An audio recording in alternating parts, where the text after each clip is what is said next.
always looked forward to our weekend trips to Costco. It had become a tradition for me and my two kids, Emma and Jake.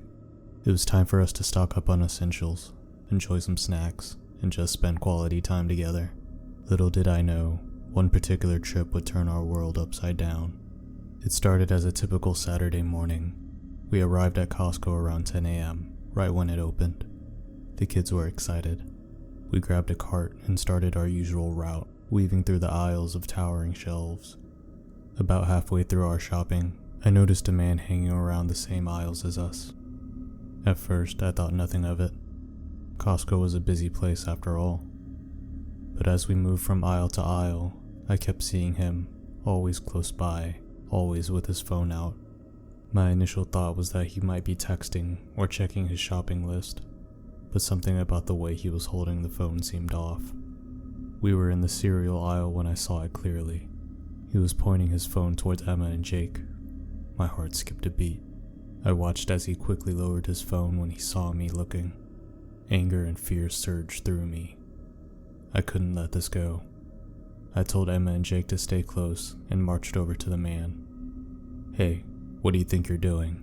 I demanded, my voice louder than I intended. The man looked startled, but quickly tried to play it off. "I'm just browsing," he said, his eyes darting around, avoiding mine. "You were taking photos of my kids," I accused, feeling a knot tighten in my stomach.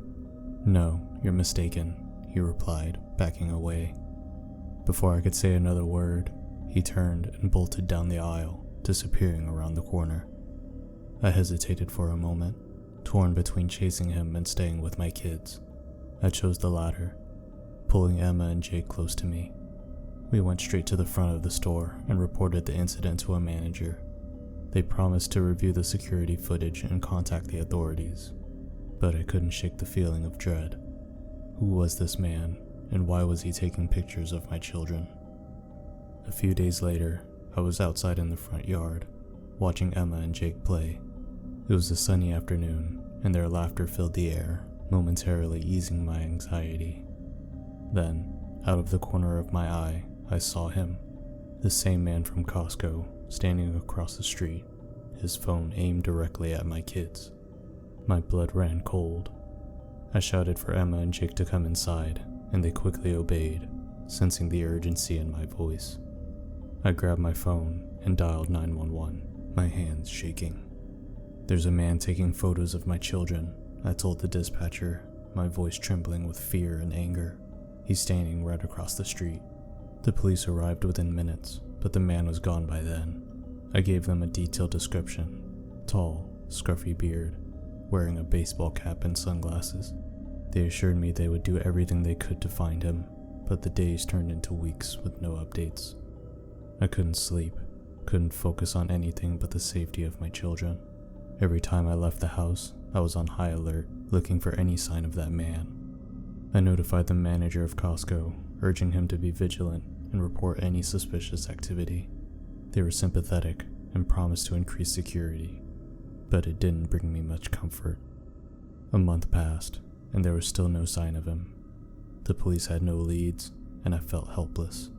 I feared he was still out there, possibly targeting other children. Emma and Jake seemed to have forgotten the incident, but I couldn't. I was haunted by the image of that man, his phone aimed at my kids, and the way he had so easily slipped away. I could only hope that he had moved on, but the uncertainty gnawed at me. Every time I went back to Costco, I was on edge, scanning the faces of shoppers, wary of anyone who seemed out of place. I never saw him there again, but that didn't bring the peace of mind I desperately needed. What if he had chosen another location, another family to stalk? Life went on, but the sense of security I once felt was shattered. I became more protective, more cautious, and though the police had closed the case due to a lack of evidence, I knew I would never truly close it in my mind.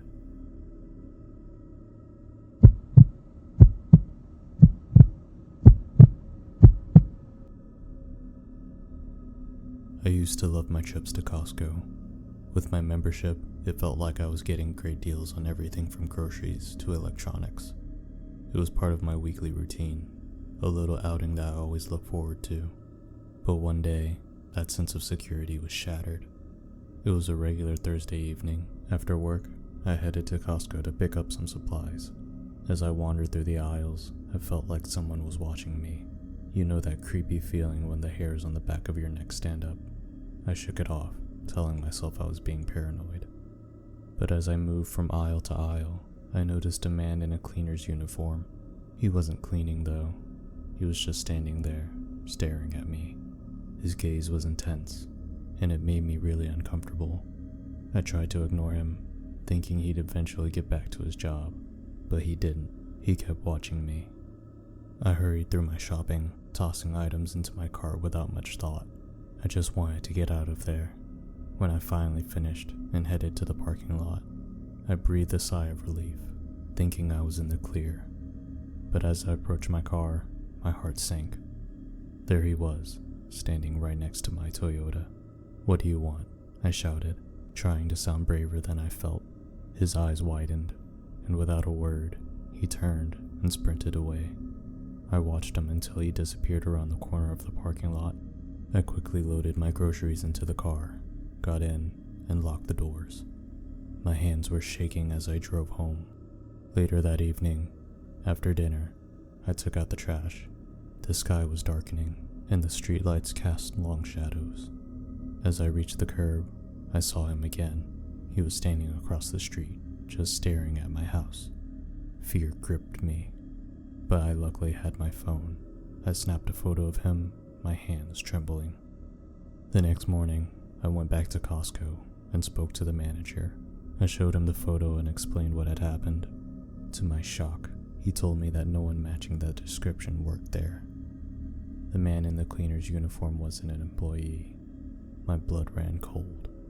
Terrified, I went straight to the police station. I showed them the photo and explained everything. But without more details, there wasn't much they could do. "We'll keep an eye out," they said, but it wasn't very reassuring. I felt helpless and scared. The incident left me shaken. I couldn't stop thinking about that man and why he had been following me. Every time I left the house, I had severe panic attacks. I decided to cancel my Costco membership.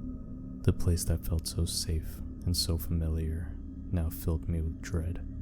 I stopped going to malls and warehouse stores altogether, choosing instead to shop at smaller, local places where I felt less exposed. My friends noticed the change in me. I'd become more withdrawn, more cautious.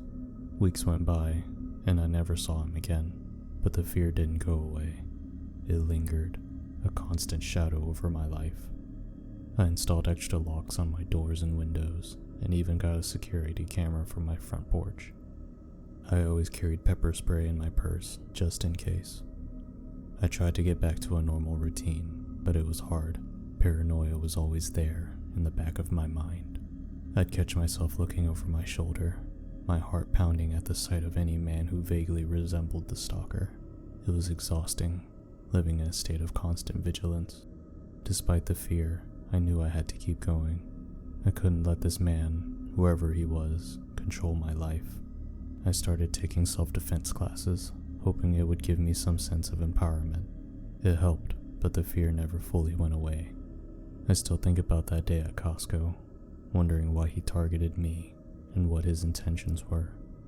I may never know, but I've learned to be more cautious, more aware of my surroundings. It's a hard way to live, but it's the only way I know how to protect myself now. The stalker may have disappeared, but the impact of his actions remains.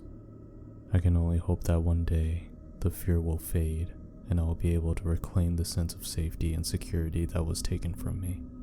Until then, I stay vigilant, always prepared for the worst, hoping it never comes.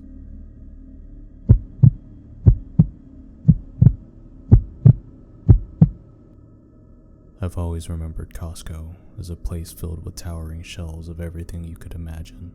But one memory from my childhood stands out sharply against the backdrop of bulk groceries and endless aisles.